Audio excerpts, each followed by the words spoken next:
Good morning, everyone. We're going to continue on the sort of last topic here in Chapter 9 before we get into some review topics. We're going to look back at this molecular orbital diagram. The one thing that I want to make sure that we're seeing today is the idea that we have our 2s orbitals and our 2p orbitals, and their difference here is their energy. We know the 2s orbital is more stable than the 2p orbital from Chapter 6, and so our axis on the left side here is energy going upward.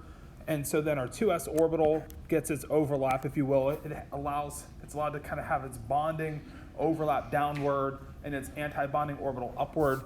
First, in terms of energy, if you think of what's going on here, you have an electron spinning around the nucleus of one oxygen. You have an electron spinning around the nucleus of the other oxygen. If those electrons meet in the middle, we would call that, imagine the wave spinning, if you will, and imagine the constructive interference pattern where the electrons meet in the middle. That's our bonding orbital, so the electrons are kind of meeting in the middle of this bond, and that makes our bonding orbital. And so O2, we're going to try to put, or let's actually think about nitrogen today to start. Let's think about N2, and we're going to compare O2 and N2 and a bunch of other molecules here today. But let's think about nitrogen, where we have 10 electrons into our valence shell that would have to go into our orbital. So we'd have 2 electrons for sure in the sigma 2s bonding orbital. And then we'd have 2 other electrons that are now going to the deconstructive interference is going to put them far away from the nucleus and kind of break the bond that we just tried to make. So we end up with 2 electrons in our sigma star, our antibonding orbital. So the antibonding orbital has the greatest probability of finding the electron far away from the nuclei. So we tried to make a bond, and then we canceled it out with the antibonding orbital. So I think that if we think of trying to make a bond and then canceling it out, kind of looks like lone pairs of electrons. So the result of trying to make a bond and canceling it out with the antibonding orbitals results in what we think of in a Lewis structure as non-bonding pairs of electrons. So there's really no bond made in those 2 interactions. So we can think of that bond resulting in our 2 lone pairs on nitrogen, and then we fill in our remaining electrons. But we have to think about, or we have to recognize that something peculiar happens, that is that this orbital here becomes destabilized. We'll talk about this in a little bit more detail in the next slide, but the sigma 2p ends up actually being up here instead of down here in terms of relative energy. And so the sigma 2p just ends up being sort of above the energy of the pi 2p. That's for reasons that are beyond the scope of this class, other than maybe thinking about how we already had electrons here. So for N2 and for O2 as well, we already had electrons between the nuclei. It's really hard to pack another 2 electrons into that same region when the charge on the nitrogen's not relatively high. So oxygen's charge was higher, so the order of the sigma 2p was that it was the next most stable orbital. And then if we lose some charge on nitrogen, we see that we lose the ability to put 2 more electrons next in energy into that particular orbital. So it's not that big of a detail, but we end up with still 3 bonding pairs of electrons and a pi 2p, and this still ends up being downward in energy relative to the atomic orbitals that we start with. So that's still a bonding orbital. And so we end up with a total, if you want to go back to counting these as bonding and then these as bonding, we end up with 8 total bonding electrons. And then we have 2 anti-bonding electrons. The star electrons are the anti-bondings. We take the difference times a half. That gives us 3. That's the bond order. So the bond order of 3 is our triple bond. And so then that would be the triple bond we would have expected from the Lewis structure of N2. So we expect from the Lewis structure, we expect from either valence bond or hybrid theory, there to be a triple bond. We'd expect it to be a single and 2 pi bonds on average. And that's exactly what N2 looks like from its MO diagram. We get the exact picture we would have expected, and we are reinforcing here what we had seen previously for N2. Now the only difference when we were looking then at O2, which we were talking about last time, is the next 2 electrons are placed up here. And I think the only thing that maybe is a little bit strange about O2 is, well, why do we not just not put those 2 electrons there? If those 2 electrons are like in a destabilized orbital, doesn't that sound bad? Why is O2 so stable with electrons in what appears to be a destabilized orbital?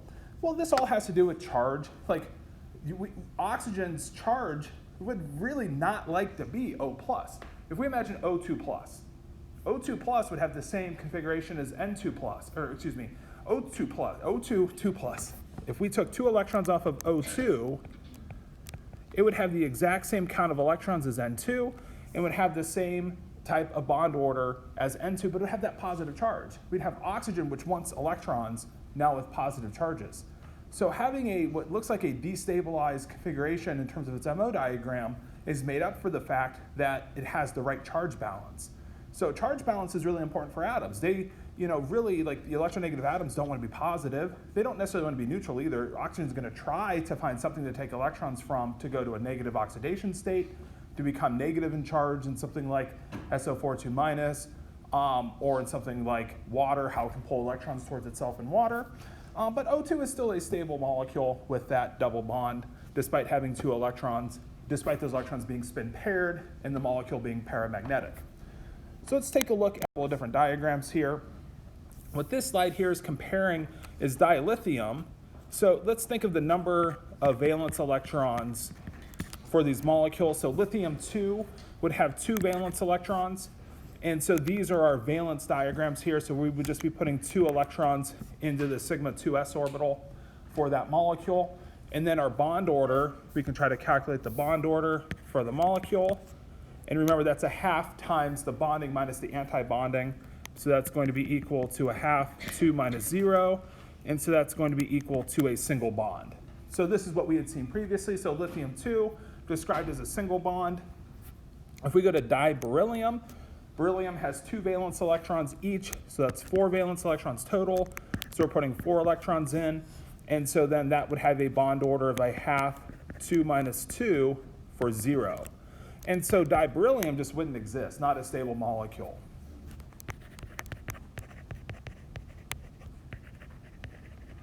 So diberyllium isn't going to exist in the way that lithium-2 could exist, in the way that O2 can exist or N2 can exist. Now, just because a molecule has a bond order doesn't mean it's very stable, doesn't mean lithium-2 is going to exist as a gaseous molecule. Lithium ends up sharing this electron across all of its atoms in a metallic structure, which is not within the context of this material to understand why that happens, but that you could get lithium-2 to exist as a stable bond in the gas phase for perhaps a short period of time to characterize it. Diboron, we now have 6 valence electrons. But diboron, if we put 6 electrons in, we have to follow Hund's rule, maximize the spin, maximize the space that we're using for those electrons. So we end up with 2 electrons in the pi star orbital. But remember how I said for N2, C2, B2, or I didn't mention B2 and C2, but for N2, that sigma 2p orbital was higher than the pi 2p set of orbitals.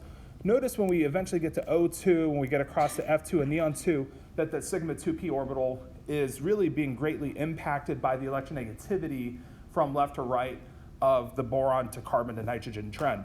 But most of the other orbitals aren't really responding too much to, or they're not changing order relative to the change in electronegativity trend. And so for diboron, its bond order, 1/2, 4 bonding electrons minus 2 anti-bonding electrons. Remember, the sigma 2s star, that's putting electrons away from the bonding axis. It's trying to break the bond we're trying to make. And so we end up with a net bond order of 1. There's probably not like too many questions on an exam that would ever ask, like, what is a Lewis structure representation that sort of matches what you would expect from the molecular orbital diagram. But if you want to think of a single bond between boron and then the bond canceling itself out, or lone pairs. So diboron would look more like this than it would a triple bond. A triple bond wouldn't make sense because we have the bond order of 1 for the molecule. And we can also predict, probably the bigger question that we tend to ask is, like, can you predict the magnetic property? Unpaired electrons means that this molecule would be paramagnetic.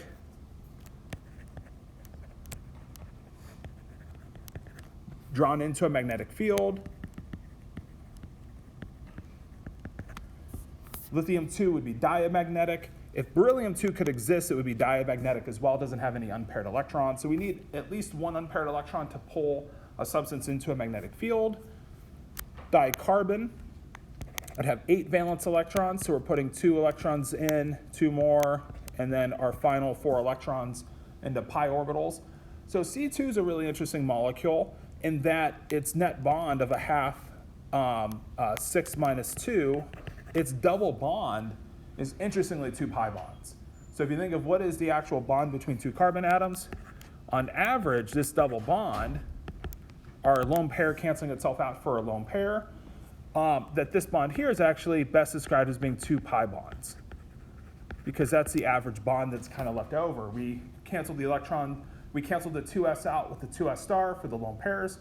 The net bond are the pi bonds. So we have 2 pi bonds with our 4 bonding electrons. So for nitrogen, 10 valence electrons, just putting the 10 in, 6, 8, and then 10. So nitrogen is a very stable molecule because we're filling the orbital with all the maximum possible bonding electrons that are more stable than the anti-bonding electrons. This is a good reason why nitrogen is more stable. You don't see as many reactions out of air with the N2 as you do the O2. And so nitrogen with a triple bond.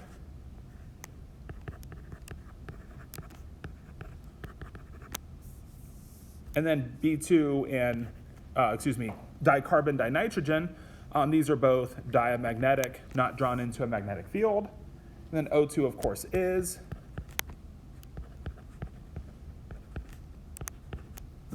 So 2 unpaired electrons for our 12 total. Bond order a half, 8 minus 4 for a double bond. So we get the picture that matches the bond order we expect from the Lewis structure of O2. We just get a better picture of what's going on with the bond such that we have 2 unpaired electrons. We also see maybe like the pi bond you get, if you think of a double bond being a segment of pi, then we kind of have on average a pi bond, 1 electron in one pi bond, and an electron in another pi bond.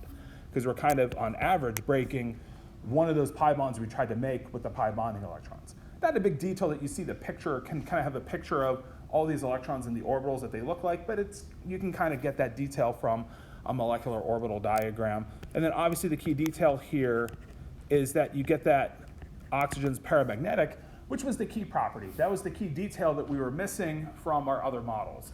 So if you remember coming into this, we had said that oxygen's pulled into a magnetic field. If you think of that fact that it would require oxygen to have unpaired electrons, and we didn't see those unpaired electrons within its Lewis structure, here we can see those within its molecular orbital diagram. So like one way that you could possibly consider the oxygen Lewis structure is that the lone pairs just aren't paired up. And then maybe 2 of them are spin paired, and then 2 of them have the same spin. So we just net have those electrons with 2 unpaired electrons. So just maybe thinking about those electrons a little bit more detail from the MO diagram gives us a picture that we can hopefully make sense of. F2, we have 14 electrons. So we spin pair the pi star 2p orbital. So we now go back to being diamagnetic. We go back to a bond order of 1. So one of the things we can calculate are like bond orders. We can estimate or approximate bond lengths based on bond orders. We'll see you can rank single bonds are longer than double bonds or longer than triple bonds. So you can sort of come up with a prediction of how the bond length trends might vary for these molecules. And then you can predict their existence, that this should be a molecule that exists, where like dineon, of course, should be a molecule that doesn't exist because we don't end up with a net bond. So to cap off dineon, we don't end up with a bond here because our 16 electrons would be a half, 8 minus 8 for our bond order. So if we don't have a net bond, and remember the anti-bonding orbitals are always more destabilized than the bonding orbitals were stabilized, there's no net benefit for neon to pair up in this way. So neon 2 doesn't exist as a stable molecule as a result. And so hard to characterize. I mean, it would be diamagnetic if it could exist, but it doesn't really exist, so you can't really ever test that property. And so we can get a bunch of properties off of C2. But this diagram here, I just want us to see that it's really just, and we'll see on another slide out of the textbook that they kind of summarize this very generally. But you can kind of see and maybe think about how that one orbital, the sigma 2p, is really being impacted by the fact that there's already 2 electrons between the nuclei, and then we need a charge to be able to pull those electrons into that space. So that's why we want the atoms to be most electronegative, to be able to pull the electrons in between the nuclei in order of energy, with that orbital being next high in energy. Okay, so when we see this diagram from the book, notice that for B2, C2, N2, they're just showing the pi 2p's, the next most stable orbital after the sigma star 2s, just like we were showing on the previous slide. And then for O2, F2, neon 2, those orbitals switch spots with each other because the sigma 2p becomes more stable. And so then also we can sort of look at some of the bulk properties as you go from the single bond to double bond to triple bond for B2 to C2 to N2, you would expect that single bond would be longer than the double, longer than the triple. We can test that approximation and kind of see that that's correct, that B2 has a longer bond than C2, which is longer than the bond of the triple bond N2. You can test the magnetism. B2 is paramagnetic, and then C2 and N2 are diamagnetic. So you can come up with a model and you can test it. So sometimes when you're comparing bond length trends, you may not realize that it's kind of testing that the bond length trends are what you expected. B2, we might have written it with a triple bond. If you think of 3 unpaired electrons, why not think of that with a triple bond? But you can see the MO diagram would say it's probably more consistent with it being a single bond. And then the bond length being relatively long is also consistent with that bond being single and not triple. And then if we compare O2, F2 to neon 2, so then O2 should be shorter than F2 because we have a double bond versus a single bond. So a double bond should be shorter, and it is by a good amount. And then we have the paramagnetic O2, diamagnetic F2, so we're matching that trend as well.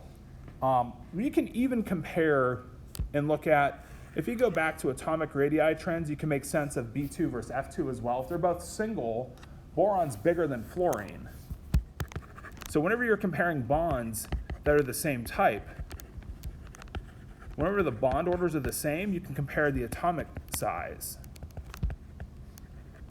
So if boron's bigger than fluorine, just in terms of its atomic radii, remember size decreases towards fluorine, then the boron-boron bond should be longer than the fluorine-fluorine bond, and it is by a good amount. So you can see that the boron bond's a fair bit longer than the fluorine bond.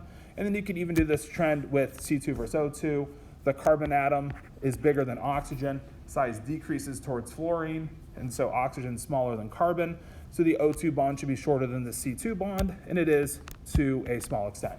And so you can even make sense of comparing 2 double bonds, and you can kind of rank their trends. It just helps us understand that these bonds are the order we expect because we're getting and can do the comparison against their atomic sizes and see that we get the right prediction versus the reality when we compare against their measured and experimental bond distances.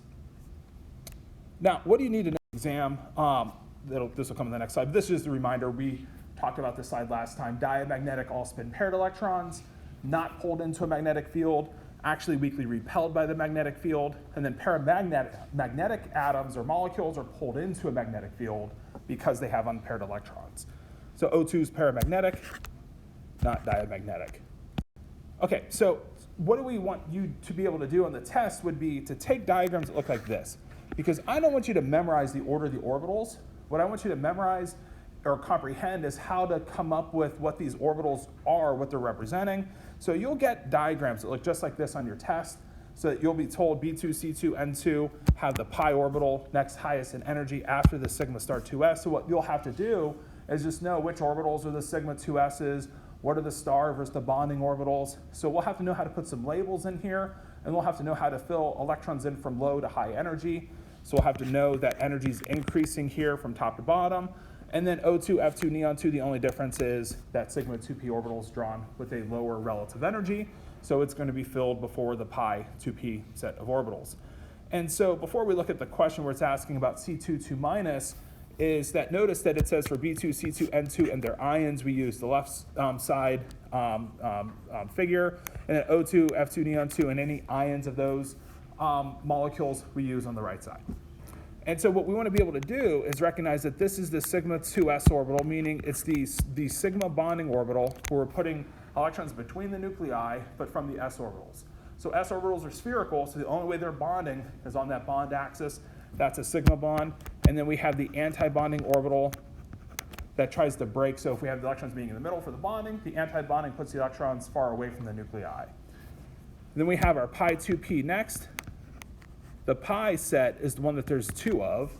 So we have 2 pi orbitals. We only have 1 of the sigma. So think of the p orbitals being this way, or this way for the 2 oxygen atoms. And so the p orbital is this way. That's our 1 sigma. So that's our sigma 2p. And there's only 1 of those types. And then the pi are this way. Now, occasionally you may think, well, why doesn't this pi just move over to here?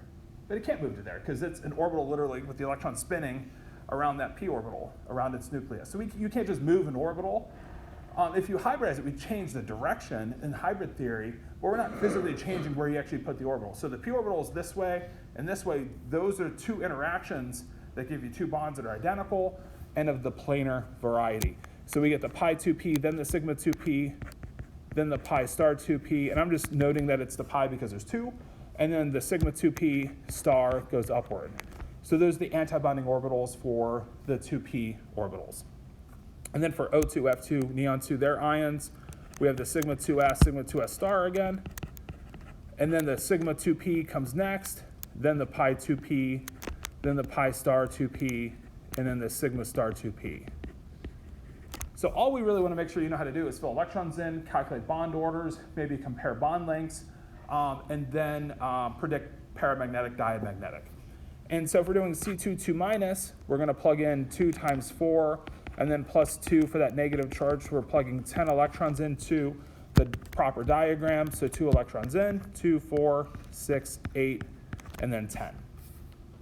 And so then our bond order be a half, and then our total number of bonding electrons are all the non-stars.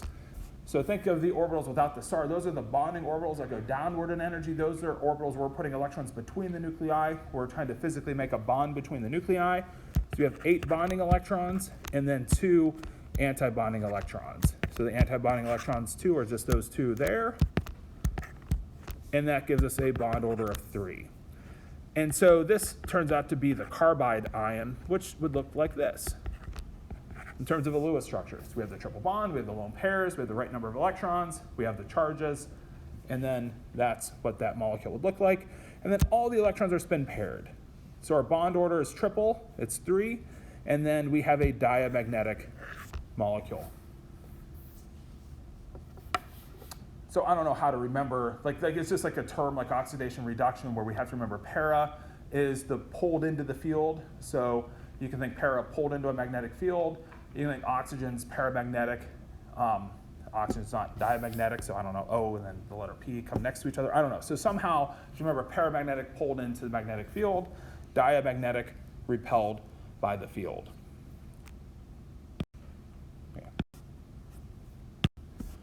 And then another question here would be for O2 with a minus charge. So we can do and look at cases where we have an odd number of electrons. So O2 with a minus charge would be 2 times 6 for the 2 oxygens. That's how many electrons we have to put in. But plus 1 for the minus 1 charge. That's 13 electrons. We get an interesting picture. If we were thinking of like Lewis structures, remember how for a Lewis structure, we'd have the structure would be kind of like this. Like we'd have to have one of the oxygens without an electron. So for a Lewis structure, we'd probably have either that Lewis structure or this Lewis structure. And then what might you call those 2 Lewis structures? I think we could call those resonance structures, that the electron would resonate between the 2, because those are equivalent yet different Lewis structures on where we're putting that lone pair, if it's on one O versus the other. And so this would probably somehow resonate. But that's the picture we'd get from like Lewis structure and what O2, 2 minus might look like. The LO diagram picture is going to be slightly different, and I think it's going to make a little bit more sense. For O2, 2 minus, we're literally just putting 13 electrons into the proper side, 2, 4, 6, 8, 10, 12, and then 13. And then which one we choose doesn't matter, it doesn't make any difference. But let's think about the bond order for a minute. So our bond order, which is what we have to calculate anyway. So the bond order for this molecule will be a half, and then our bonding electrons are these 2, those 6. There's 2 there if it doesn't look like there's 2 there. So that's 8 electrons, and then minus the now 5 antibonding electrons. So 2 plus 3, so that's the 5 antibonding electrons. So the bond order would be 3 halves. And so what does a 3 halves bond look like? Well, a 3 halves bond would probably look like something like that. Put the extra electron between the nuclei. And so then we have sort of one lone pair where we canceled it out with the other lone pair. And then we have sort of one lone pair where we canceled out with the other lone pair. And so 2, 4, 6, 8, 10. And And then we have one bond where we canceled one of its electrons out. So we'd have oxygen with 2 pairs and an extra electron each. And so that's oxygen with 5 pairs of electrons, and then plus the 2 in the bond, plus the extra 1 in the bond. So notice that what this molecule would do is, within its molecular orbital diagram, is you would predict a fractional bond order where instead of a bond order of 1, you'd predict a bond order of 3/2. And then you would also predict that this allows each atom to satisfy an octet. So each atom now can actually satisfy the octet rule, because if you count the electrons around each O, so let's count the oxygens around this O here. 1, 2, 3, 4, 5, 6, 7, 8. So we're calculating the total electrons around it, not the formal charge. The formal charge calculations would be kind of peculiar. I don't want to worry about the formal charge calculation. It's going to be -0.5 on each. Kind of comes back almost to verify what we would have expected the oxidation number to be if you go back to oxidation number. But if we wanted to calculate the charge, it's -0.5 on each. I wouldn't worry about that on how we get that, but -0.5 for the charge on each of those oxygen atoms. And if you do like modeling on this molecule, this is exactly what you get. Like if you theoretically model the atom, it looks exactly like you predict. If you look at the bond length of peroxide ion, which is known experimentally, and you can compute it too with quantum theories, that the bond length is sort of right between a double and a single bond. So it's not a single bond, it's a bond and a half. What I'm trying to show is that molecular orbital theory is giving us a better picture, a more complete picture of what's going on in bonding when we consider it for molecular structure. So 3/2 bond order for O2 with a minus charge. This question here, like we haven't put anything with the mixed sort of, the questions on a test are almost always homonuclear diatomic molecules, meaning the same atom, like O2 or O2 with a minus, O2 with a 2 minus, like F2 with a plus, F2 with a 2 plus, but mixing one atom with another in terms of a Lewis structure. So if we're mixing like nitrogen and oxygen, if you remember, this was a really interesting Lewis structure. If we go to NO minus, if you remember when we did this, NO minus looks something like this Lewis structure here. We have a minus charge on N, and that's okay, because there's no other way to sketch a Lewis structure where all the atoms satisfy an octet rule. And remember how we were questioning if you take the electron off the N or the O to make NO without the minus charge? And so we came up with this structure here was better than this structure here, because this structure here is putting a positive charge on O and a negative on N, and this structure is better because it's keeping the formal charges neutral. So if you remember the Lewis structure kind of question for NO, we were ending up with a Lewis structure that looks like this. Well, you might imagine that the MO diagram is going to be even better, because it's going to say, well, why don't we just put the extra electron between the atoms and have 5 bonding pairs of electrons instead of 4? And that's exactly what NO does NO does within its molecular orbital diagram. So not a big detail on where this orbital is coming from, but the diagram looks like the more electronegative atoms, meaning that we have the sigma 2p next.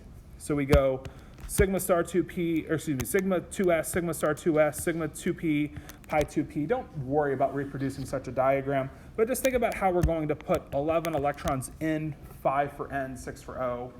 So we end up going 2, 4, 6, 8, 10, and then 11. So NO would be paramagnetic, pulled into a magnetic field because of that lone pair. And then the bond order for this molecule would be a half, and then our bonding electrons, we have 8, and then minus 3 anti-bonding, being these 3 electrons there. Second is a bond order of 5/2. So we have a 5/2 bond. And so then if we're thinking of a structure for NO that makes sense here, we have nitrogen, 5 electrons here, and then we just have a peculiar structure where the N and the O have the right number of electrons to give us 11 total. So 2, 4, 6, 8, 10, 11. And so we end up with a fractional bond order. And this is probably a better representation of the bond length of the molecule and the structure of the molecule.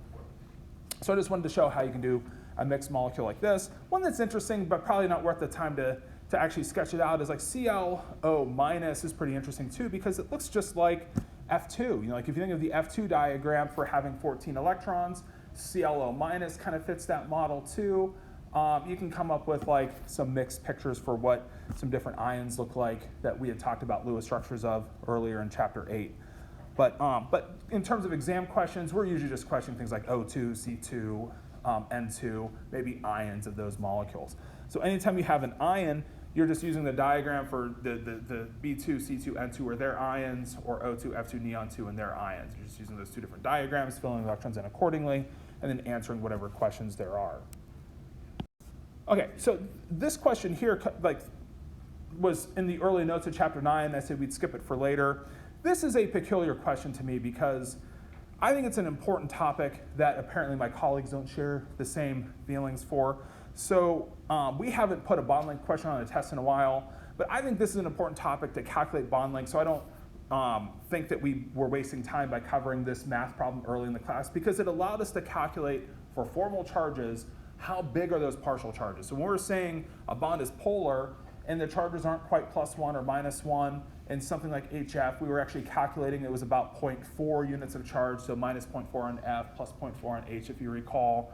And if you go all the way down to HCl, HBr, HI, those charge magnitudes are dropping a little bit. So it gave us a good picture and a good measure for how big and how small these partial charges are when we're talking about things that are polar. But I probably wouldn't expect there to be a math problem on the test that relates the calculation of these electrostatic charges. I think it's an important topic. It's an interesting one. In this particular molecule here for ClO, it kind of lets us like back up the Lewis structure we had written for it. But I think we'll just skip this problem and not waste time doing a math problem that probably you won't find on our exam. So with that, let's head into the midterm 4. If you looked at it or seen it, there's a midterm 4 review packet in the lecture area. And also, we're going to start off with kind of a problem that looks like a math problem, but I want to kind of talk about this picture here and what's really useful and what I want you to draw from a picture like this. We're not going to really look at the numbers too much here, but what I want us to think about is this is elemental magnesium and chlorine right here towards the bottom. And don't worry too much about the arrows. Don't worry about this arrow being downward just yet. But just think about why magnesium chloride is more likely, like magnesium and chlorine, are way more likely in nature to exist as MgCl2 than they are magnesium and elemental chlorine. And the reason why is not that chlorine, is not that magnesium is more stable as a gas, because it's not. It takes energy for magnesium to convert itself to a gaseous atom. It takes energy to break the bond between the two chlorine atoms. That takes a lot of energy to break a bond between two atoms. It takes energy to ionize magnesium to magnesium and magnesium 2+. Like we may think that magnesium going to the magnesium 2+ makes magnesium more stable, but it really doesn't. You know, it actually takes a lot of energy to create that ion. What makes magnesium more stable is that once it's formed, it then gets the electrostatic attraction to something else that it can be created along with.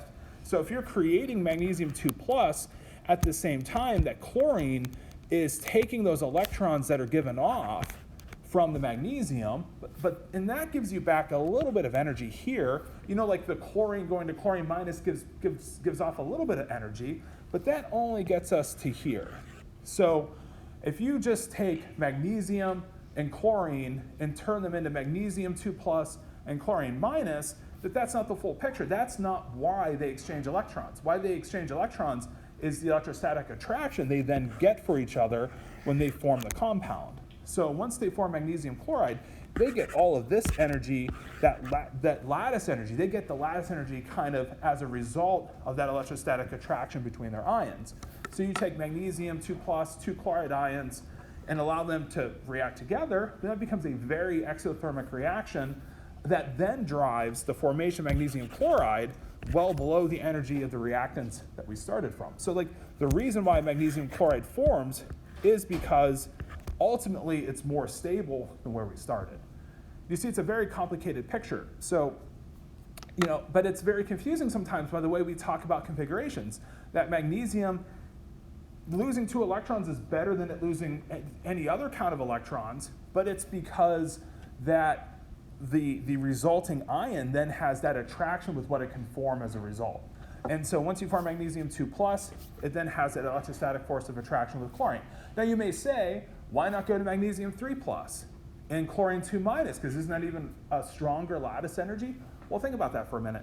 Magnesium 3+ takes a tremendous amount of more energy to go to the 3 plus than it did the 2 plus. So you're talking taking like however much energy this was times probably like 5 to create the 3 plus, and then it takes even more energy to create chlorine 2 minus, because now we're putting electrons into some really high energy orbital because it has nowhere else for electrons other than like a 4s orbital from what we were filling an empty p shell orbital. And so no, that's going to take energy, not give energy back. And then once we get a stronger ionic force of attraction, we're probably not going to end up more stable than where we started from. So it gives us like an interesting picture of how and why things that happen in nature happen. And it's always because the end result was more stable than the starting point. Now, there's other pieces of stability we haven't talked about, like entropy. So the full picture would be if the delta G becomes more negative, if you've seen this from like physics, or if you took AP chemistry in high school, you may have seen this.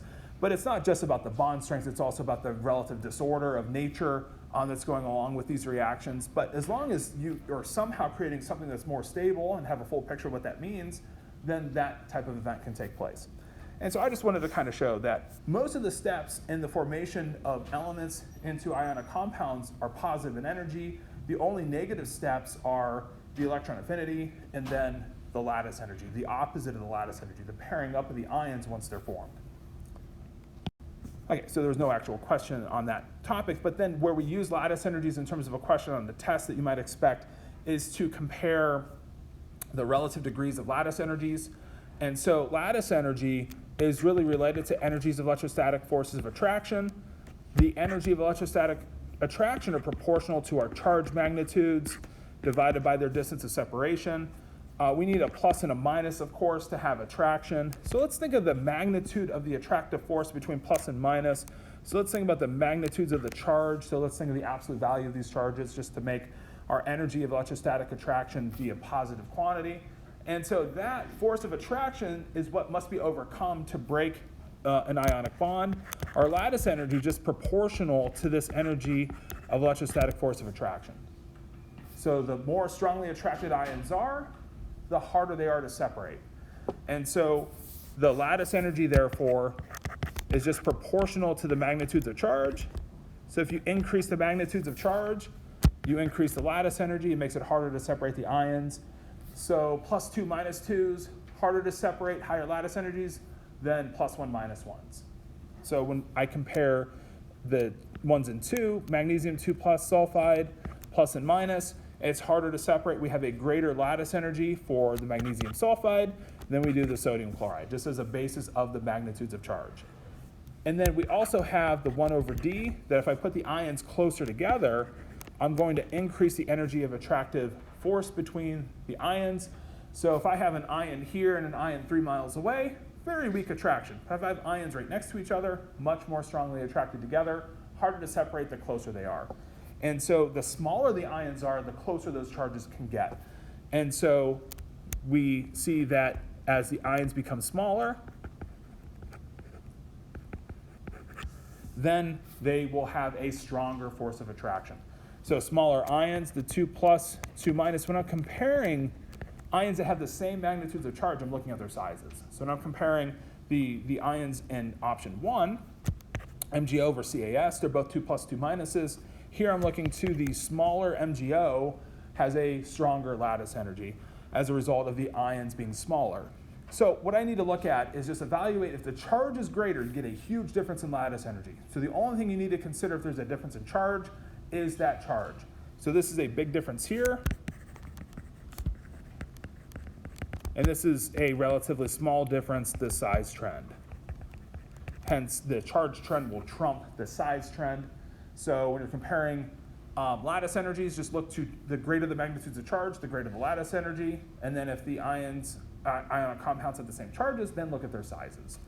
And so MgO is smaller than CAS. So MgO has the greater lattice energy for the first pair, and then MgS for the second pair.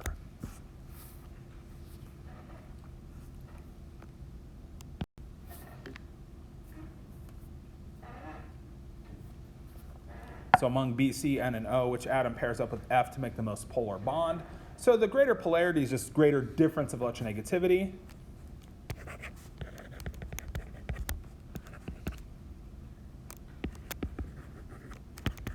So the greater that electronegativity difference, the greater the polarity.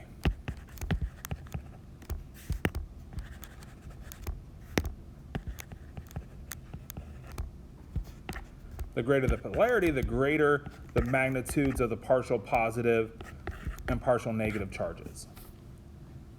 So when we say a bond's more polar, we mean its atoms have more highly charged ions, so more highly partial negative and partial positive charges. And so that's going to come up here for the boron atom. So the greater the difference of electronegativity is increasing towards fluorine, so it's really small for boron, so the difference is the greatest among these four choices. Despite O and F being the most electronegative atoms, their difference of electronegativity isn't very great. So you want atoms to be different by, you want them to be separated in the periodic table by a greater difference to have a greater difference of electronegativity. So the BF bond's more polar than the OF and CF and NF. Lewis structures. The good part, I think, about having Chapter 8 and then Chapter 9 together is that we're constantly kind of reinforcing, I hope, Lewis structures as we kind of continue from Chapter 8 into Chapter 9. But for NO2 minus, I'd be counting 5 for nitrogen, 2 times 6 for the oxygens, plus 1 for the negative charge. That gives me a total of 18 electrons. And so if I don't know the Lewis structure, which it's possible you have it memorized, which that's fine if you do, but I'm just making sure that we can see how we get these 2 electrons onto nitrogen. And so we have to have 18 electrons shown in our Lewis structure. This Lewis structure is perhaps incomplete still, because what we want to do is make one double bond. If I left off the double bond, I don't know why I have a hard time finding my silly undo button. Let me just erase then. So so if we go back to kind of where we were, for nitrogen, we have a positive formal charge. So nitrogen doesn't yet have its octet satisfied, and we have a positive charge. These electron dots are negatively charged, so we can pull in a double bond. So we pull in, make that double bond. We reduce the formal charge magnitude down to 0 and 0. And so remember, for second row atoms, we can't expand octets for any reason, but we don't need to within this Lewis structure here. The only thing we might consider is that we could sketch this Lewis structure as well, so the molecule does have the concept of resonance taking place. So those 2 bonds should be identical in length due to the resonating electron pair effect. And so the 2 bonds should be identical in length, but in terms of the question here, we're trying to evaluate the formal charge on nitrogen in this Lewis structure. So I have nitrogen, if I break these bonding pair electrons in half, I have nitrogen the central nitrogen has 5 electrons in either of the Lewis structures that we sketched. So just break the bonds in half, and then evaluate what would the charge be for a nitrogen atom that had that number of electrons. That's all we're evaluating with formal charge. And so the formal charge here, that's a neutral nitrogen. Because it has 5 valence electrons, that's the proper count for nitrogen with a neutral charge. And so it's a 0 formal charge nitrogen atom. If we want to calculate the formal charges on the O's, the O is 0 here because we have 6 minus 6. Oxygen should have 6 electrons surrounding it. It does within that Lewis structure. And within this Lewis structure here, we have oxygen now with 7 electrons. So that's a -1 formal charged oxygen. Once the 2 O's resonate, each O ends up being -0.5 because it's either -1 or 0. So the real structure of nitrite ion would look more like this. We'd have a 3/2 bond. The key detail, though, is probably not necessarily reproducing on the test that it's a 3/2 bond order. I doubt they'll ask you for bond orders of these resonance compounds. But the key detail would be that the bonds have the identical length as each other. So the 2 NO bonds are equal in length in the molecule. One's not shorter, the other's not longer. In the molecule, they average out due to the way those electron pairs resonate. And then the charges, I doubt they'll ask in any way on the test what are the charges of the O's, but you can imagine the 2 O's charges end up being identical to each other. They're -0.5, 0 for nitrogen, and that matches the overall charge in the molecule of -1.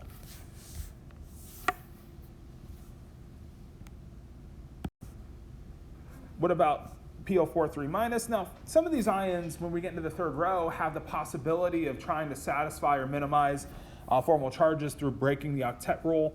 But we're told here to, identify the formal charge in phosphorus within the phosphate Lewis structure in which all atoms obey the octet rule. And so let's just start our Lewis structure like normal by counting the electrons, 32 electrons, put our 4 O's on phosphorus, give each O an octet.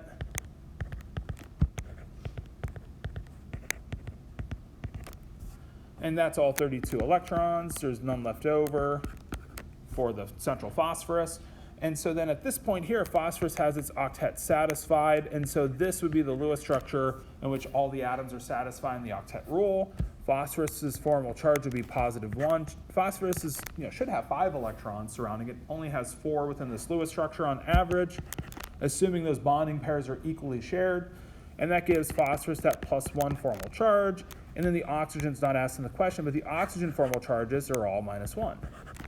So we got minus charges for 4 of them, 4 minus, plus a plus, gives us 3 minus overall. So you can double check your charges. You should get the summation of all the formal charges to the sum of the ion here of 3 minus. And so the central phosphorus here would be positive.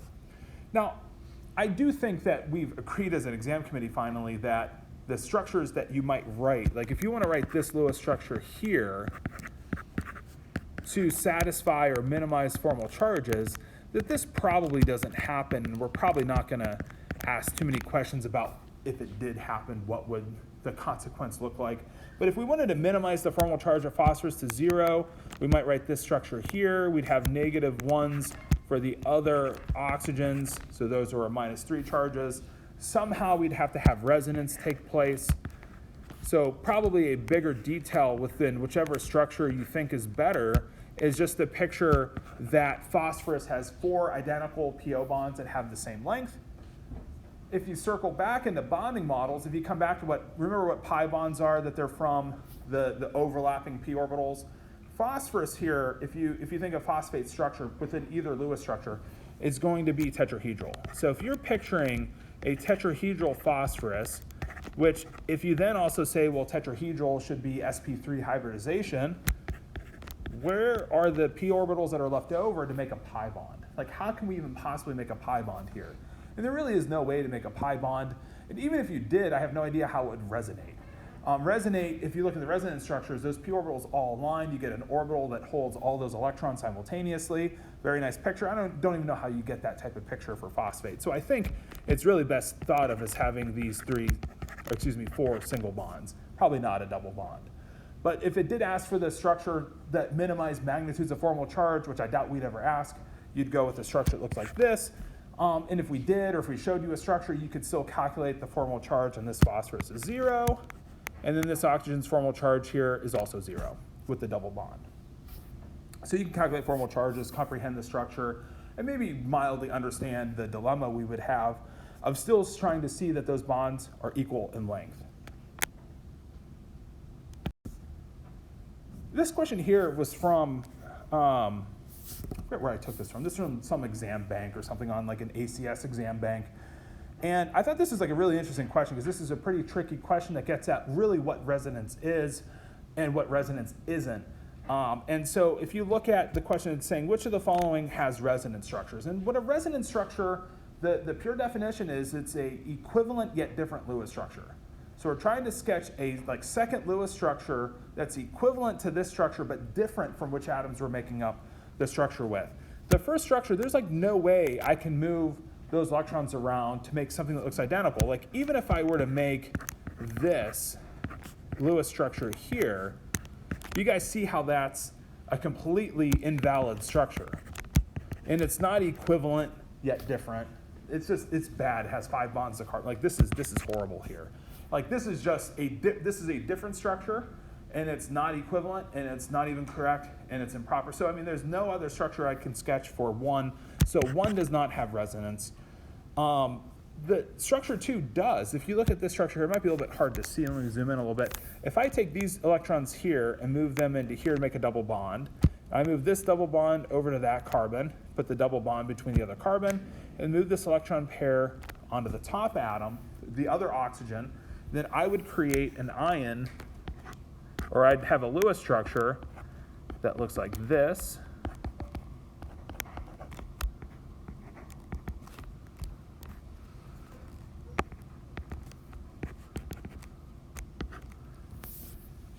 And do you see how that's equivalent, yet it's different? So I'm just making the carbon-oxygen double bond with a different oxygen in the molecule. And then I'm making the carbon-carbon double bond with a different set of carbon bonds in the molecule. So what this would mean is that the real molecule will look something more like this. The real molecule will look like the hybrid or the average of those structures. So the two carbon-oxygen bonds will be identical in length. The two carbon-carbon bonds to each other will be identical in length. Slightly maybe more advanced to asking some of the details of that structure, but I think we can clearly see that it has resonance, that we can clearly sketch a second Lewis structure for that molecule. It's the same thing like when we were sketching the molecule like benzene, we were picturing these hydrogens around the molecule, and the carbons were in the vertices, hydrogens here. That this molecule here, we're picturing resonance just because we can move these electrons around and make a second structure that's identical yet different. So resonance is the concept of identical yet different Lewis structures. And then for 3, I can't come up, there's no other Lewis structure I can write that's equivalent to that structure, yet different from it. And then for the last structure, this might look like something where you could resonate this over to here, but it doesn't work, right? Because that gives us like 5 bonds between this carbon. Like if I sketch this molecule here, I now have 5 bonds to carbon. My organic TA is going to yell at me for that. And so like this is just categorically wrong. So it's not equivalent, it's different, it's not equivalent, and it's wrong. So so resonance is more than writing a second Lewis structure. It's writing a second Lewis structure that is, for all reasons of Lewis structure, is a correct Lewis structure and then identical in the representation of what it represents to the first Lewis structure. So equivalent yet different. So we only get that for structure 2 here.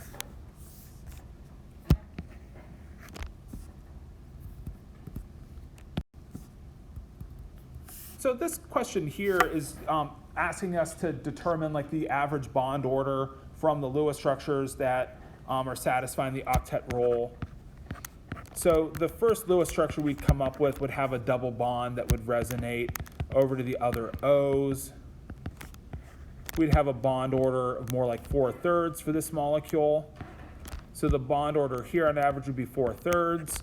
The SO2 in the middle would have the lone pair double bond that resonates, so it would look like a single bond resonating over to here. So we'd have a bond order of about 3/2. And then SO is just like O2, it has 12 electrons, so it's just S double bond O for double. So I don't think they'll go even this hard on this type of question, where the concept in this question is just that single bonds are longer than double bonds, which are longer than triple, or to say it the other way, triple are shorter than double, which are shorter than single. And then this question here would just be getting at the double is shorter than the single, and then the 3/2 is closer than the 4/2 to being single. So if we have the single bond is the longest, then the 4/3, then the 3/2, then the 2. So we're closer to a single bond with SO3, closer to right in the middle with SO2, and right at double with SO. And so we'd be predicting that SO would be the shortest, then SO2, then SO3. But if you're picturing like a probably more common question to expect from the test is like carbon-carbon triple, carbon-carbon double, or sorry, carbon-carbon triple shorter, carbon-carbon double, carbon-carbon single longer. So single longer, double, then triple. This always allows me to share the funny thing of like how McDonald's a long time ago, have you ever heard the story that, well, McDonald's has a quarter pounder and then Burger King tried the third pounder. So they tried to compete and say, well, we'll do a third pounder. It's more meat than the quarter pounder. We're gonna beat McDonald's with their best cheeseburger. And nobody bought it. Do you wanna know why? The American public didn't know that a third was greater than a quarter. So it allows me to remind us that 4/3 is less than 3/2. But that's just a funny story. So we'll pick up with the review packet here, getting into some structures of shapes of molecules as we continue reviewing on Monday before next Tuesday's exam. So, all right, guys, have a great weekend. Let's go get some McDonald's.